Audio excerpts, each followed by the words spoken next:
আশা করি তোমরা সবাই ভালোই আছো। আজকের আবার একটি নতুন ভিডিও নিয়ে তোমাদের সামনে চলে এলাম।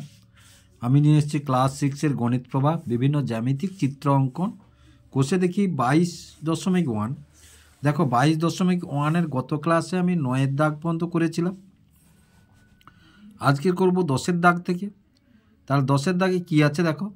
সেট স্কোয়ারের সাহায্যে এবিসি একটি সমকোণী, সেট স্কোয়ার নিশ্চয়ই সেদিন দেখেছ, সমকোণ অঙ্কন করছিলাম।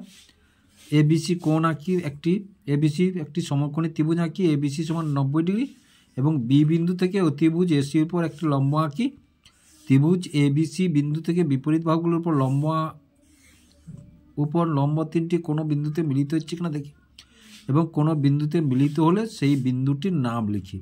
এই যে পুরো এটি ত্রিভুজ, সমকোণী ত্রিভুজ নয়, এটি একটি নিজেদের মতো করে ত্রিভুজ এঁকে করা হয়েছে, কিন্তু এখানে বলেছে সমকোণী ত্রিভুজ। এখানেও যা হবে এখানেও তাই হবে, একই রকম হবে 10-এর দাগটা। এবার 11-র দাগে দেখো, একটি সরলরেখার উপর একটি নির্দিষ্ট বিন্দুতে ড্যাশটি লম্ব অঙ্কন করা যায়। তাহলে দেখো 11-র দাগে কি বলেছে, এই একটি সরলরেখা ধরো, এই একটি সরলরেখা, এই একটি সরলরেখার উপর একটি নির্দিষ্ট বিন্দু। এই বিন্দুতে কেবলমাত্র দেখো, কেবলমাত্র একটি লম্ব অঙ্কন করা যায়, কেবলমাত্র একটি লম্ব অঙ্কন করা যায়। তাহলে উত্তরটা কি হবে, কেবলমাত্র একটি লম্ব অঙ্কন করা যায়। তাহলে দেখো একটি সরলরেখার উপর, একটি সরলরেখার উপর, সরলরেখার উপর একটি নির্দিষ্ট বিন্দুতে, একটি নির্দিষ্ট বিন্দুতে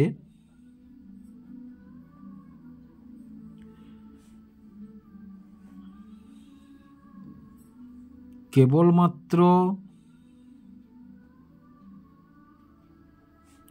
একটি লম্ব অঙ্কন করা যায়, লম্ব অঙ্কন করা যায়। তারপরে দেখো এবার 12-র দাগে কি আছে দেখো, একটি সরলরেখার বাইরের কোনো নির্দিষ্ট বিন্দু থেকে ওই সরলরেখার উপর ড্যাশ লম্ব অঙ্কন করা যায়। তাহলে দেখো এখানে সরলরেখার উপর আবার দেখো আমরা অঙ্কন করেছি, কিন্তু এই যে বহিস্থ একটি বিন্দু থেকে ওই সরলরেখার উপর একটি মাত্র লম্ব অঙ্কন করা যায়, ওই যে এভাবে অঙ্কন করেছিলাম আমরা, কেবলমাত্র একটি লম্ব অঙ্কন করা, এক্ষেত্রেও তাই। তাহলে একটি সরলরেখার উপর 12-র দাগে, একটি সরলরেখার বাইরে, একটি সরলরেখার বাইরের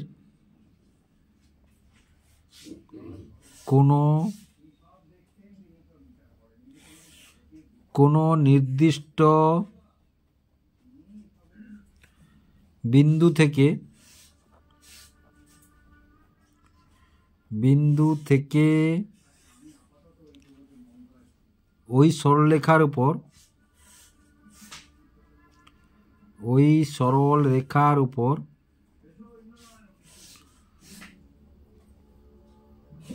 ওই সরলরেখার উপর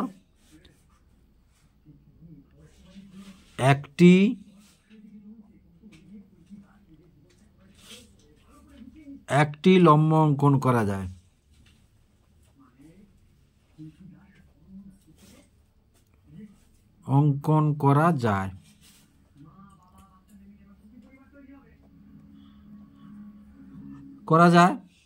তারপরে দেখো এবার 13-র দাগে কি আছে দেখো, 13-র দাগে একটি সরলরেখাংশ এবি অঙ্কন করি। এই সরলরেখাংশের উপর যে কোনো দুটি বিন্দু পি কিউ নিই।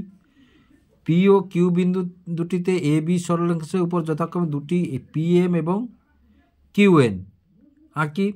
দেখি পি এম কিউ এন সরলরেখাংশ যদি পরস্পর ছেদি না সমান্তরাল। তাহলে দেখো কি বলেছে 13-র দাগ,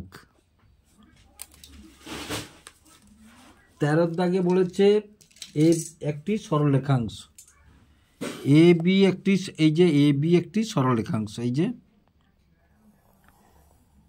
এ বি একটি সরলরেখাংশ, এ বি একটি সরলরেখাংশ। তাহলে এ বি সরলরেখাংশে এটা একটি ধরো পি বিন্দু, এই পি বিন্দু, এইটা একটি ধরো কিউ বিন্দু, এই বিন্দুটা কিউ বিন্দু বলেছে। এবার বলেছে কি না, ওই পি বিন্দু এবং কিউ বিন্দু দুটিতে এ বি সরলরেখা যথাক্রমে দুটি লম্ব পি এম এবং কিউ এন আঁকি। তাহলে পি বিন্দুতে দেখো পি এন, পি বিন্দুতে লম্ব অঙ্কন করছি আমরা।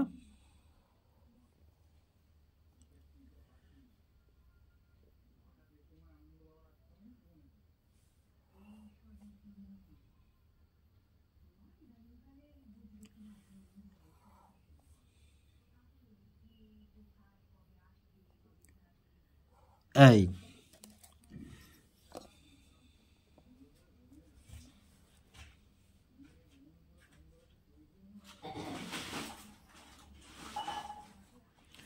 এই লম্বটির নাম কি বলেছে না পিএম। আবার দেখো কিউ বিন্দুতে একটি লম্ব অঙ্কন করতে বলেছে, এই এই ছেদ করলো,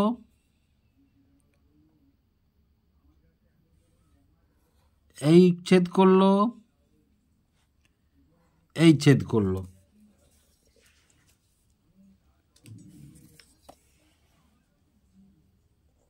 তাহলে দেখো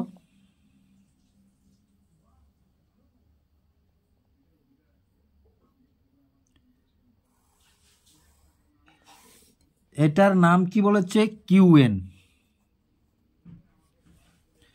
তাহলে দেখো এবার কি বলেছে না এই দুটি লম্ব পরস্পর ছেদি না সমান্তরাল। দেখো এটা 90 ডিগ্রি কোণ, এটা 90 ডিগ্রি কোণ, এটাও 90 ডিগ্রি, এটাও 90 ডিগ্রি, এটাও 90 ডিগ্রি। এই সরলরেখাংশ দুটিকে যদি অসীম পর্যন্ত বৃদ্ধি করা যায়, তারা এরা কখনো পরস্পরকে ছেদ করবে না, সম দূরত্ব বজায় রেখেই চলবে। সুতরাং এরা পরস্পর হচ্ছে সমান্তরাল সরলরেখা।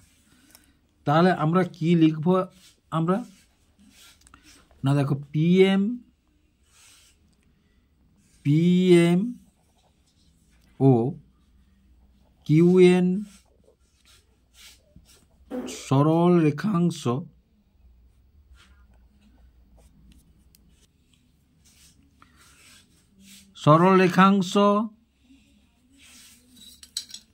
পরস্পর সমান্তরাল, পরস্পর সমান্তরাল।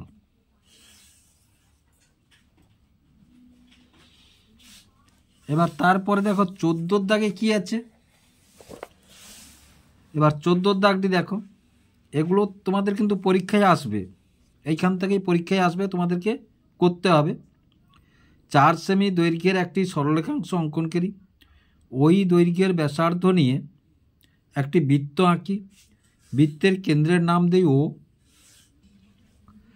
ব্যাস ছাড়া স্কেল ও পেন্সিল কম্পাসে পেন্সিলের সাহায্যে একটি জ্যা এ বি আঁকি, ও বিন্দু থেকে এ বি জ্যার উপর একটি লম্ব ও এম আঁকি, ও এম বি এম সরলরেখাংশের দৈর্ঘ্য স্কেলের সাহায্যে মেপে এম এবং বি এম সরলরেখাংশের সম্পর্ক লিখি। দাগ 13, প্রথমে দেখো কি বলেছে না এই যে 4 সেমি একটি রেখাংশ অঙ্কন, 4 সেমি দৈর্ঘ্যের একটি ব্যাসার্ধ নিয়ে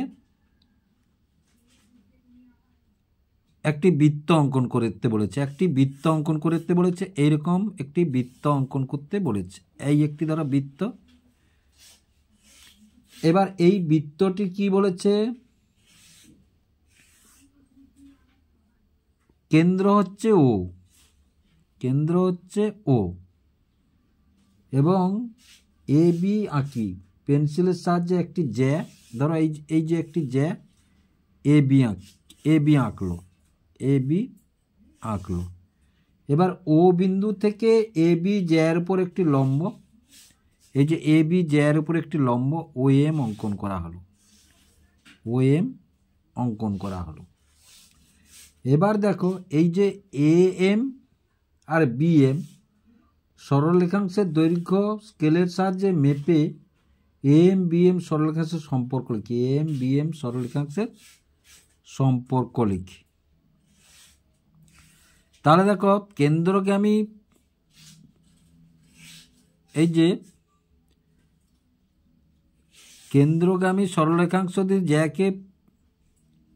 জ্যায়ের উপরে লম্ব হয় তাহলে সেই জ্যাটিকে সমদ্বিখণ্ডিত করে, সেই জ্যাটিকে সমদ্বিখণ্ডিত করে। সুতরাং এম সমান বিএম হবে, এম সমান বিএম হবে।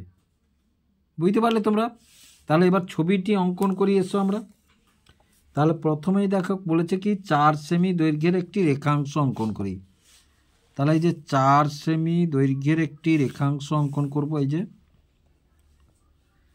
তাহলে এই 4, তাহলে 4 সেমি দৈর্ঘ্যের একটি রেখাংশ অঙ্কন করবে।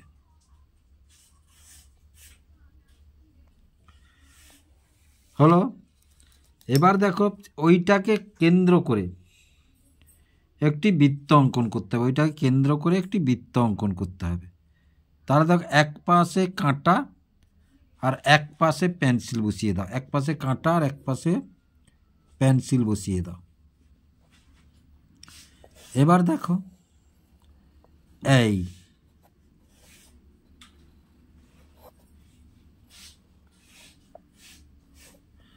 বৃত্তটি হয়ে গেল। এবার কি বলেছে না পেন্সিল আর স্কেলের সাহায্যে এ বি একটি জ্যা অঙ্কন করা হলো। ধরো এ বি একটি জ্যা এখানে অঙ্কন করা হলো। এই এ বি একটি জ্যা অঙ্কন করা হলো, এইটা হচ্ছে এ বি জ্যা। এবং বৃত্তটির কেন্দ্র এইটা, কেন্দ্রটা কি বলেছে না ও, কেন্দ্রটা কি বলেছে না ও। এ বি জ্যার উপর এম লম্ব অঙ্কন করা হলো। দেখো তাহলে ধরো এ বি জ্যার উপর এই যে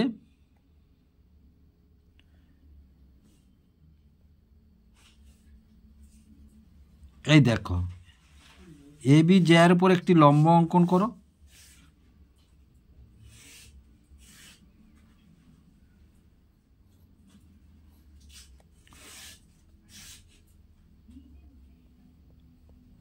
এই লম্বটি অঙ্কন করব আমরা।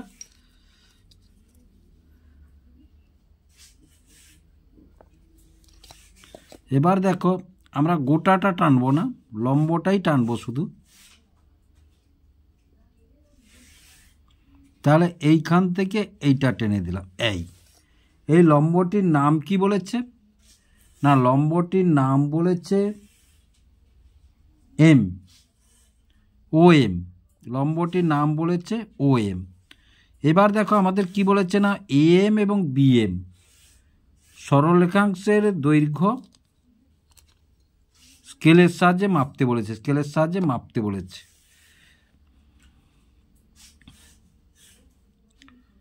তাহলে দেখো সরলরেখাংশের দৈর্ঘ্য কত,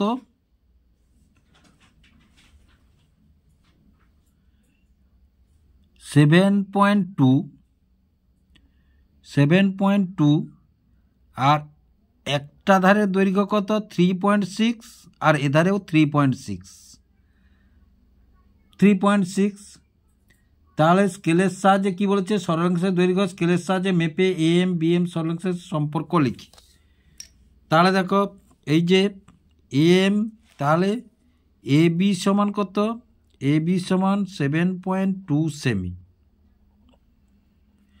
এবার দেখো এম সমান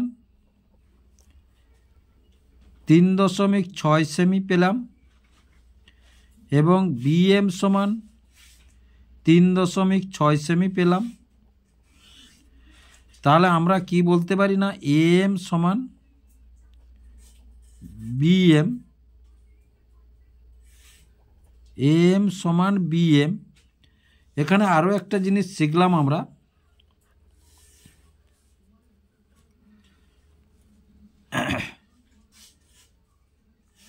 জ্যায়ের উপর কেন্দ্রগামী লম্ব, জ্যায়ের উপর কেন্দ্রগামী লম্ব কেন্দ্রগামী লম্ব জ্যাকে সমদ্বিখণ্ডিত করে, জ্যাকে সমদ্বিখণ্ডিত করে, সমদ্বিখণ্ডিত করে। তাহলে আশা করি তোমরা বুঝতে পারলে। যদি বুঝতে পেরে থাকো এবং ভালো লেগে থাকে ভিডিওটিকে লাইক এবং শেয়ার করবে ও চ্যানেলটিকে অবশ্যই সাবস্ক্রাইব করবে নতুন নতুন ভিডিও পাওয়ার জন্য।